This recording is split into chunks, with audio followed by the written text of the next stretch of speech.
Julian R. Williams is the Director of the Office of Equal Opportunity and Affirmative Action at Vassar College.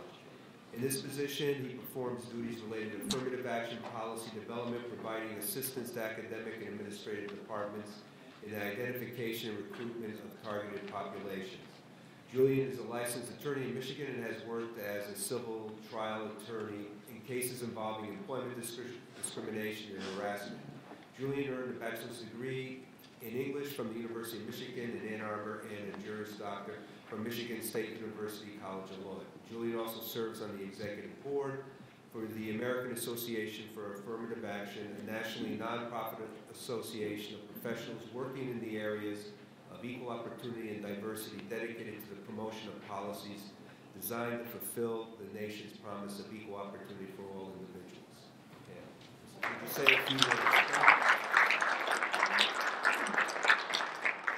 I learned earlier, I'm not going to talk for long. You don't want to hold up lunch. I know we're all break in. Just wanted to thank Lou and all the participants here. Thank you for the invitation and bringing greetings on behalf of the American Association for Affirmative Action. And as Lou stated, the organization is made up of professionals in the public sector, private sector, as well as in higher education that are dedicated to a lot of the issues that you all are addressing here today, meaning discrimination, harassment, inclusiveness, and equity, specifically all over in public sector employment and private sector employment.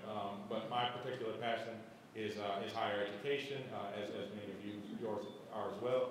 I'm the alternate director of Region 2, which includes New York and New Jersey for the American Association for Affirmative Action. The director of Region 2, Charlie Williams, is here as well from Keene University in New Jersey. And we just want to bring you greetings. I think as I got a chance to listen to what was being talked about, it's a lot of the same conversations that I have with colleagues as well. As you all are probably aware, there's a very important court case within the Supreme Court now that I think is really going to determine that, and probably another case as well, determine the future of diversity, of equity, and how these things are going to be viewed and judged by institutions of higher education. As we can all probably attest to, these issues are extremely important today because of the melting pot which we have, fortunately, but with that, there's been some challenges and some distinct challenges for every group. And the American Association for Affirmative Action fights and is rooted into stamping out discrimination against any organization.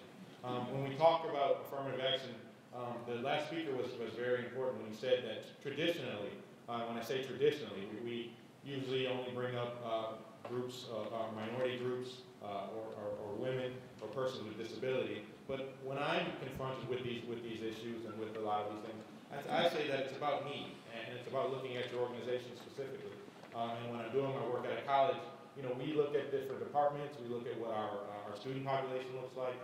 So it can include making a specific effort to hire a certain group that may not be considered traditionally as a minority, because this is what we want as an institution. This is what we want, I think, as a society. So I think the fact that all of you all are here and are discussing these issues and becoming more educated about it is a first step. And I think the next step, as the last speaker alluded to, is the accessibility issue, because I think that's going to be the next phase in terms of higher education. Is how accessible is it not only to minorities, not only to people with disabilities, not only to women, but also to people on a lower rung of the socioeconomic scale, persons like myself when I was 18, trying to go to a very expensive public school. That's going to be the next step, and I think that's the next frontier, regardless of how the court will decide the Fisher case, is that as tuition continues to rise, and we have to keep the lights on, all of our college administrators want to get paid, all of our faculty members in the room want to get paid as well, but we have to make sure that as an institution we're maintaining the inclusiveness for everyone, and not just the ones that can pay full sticker price to go.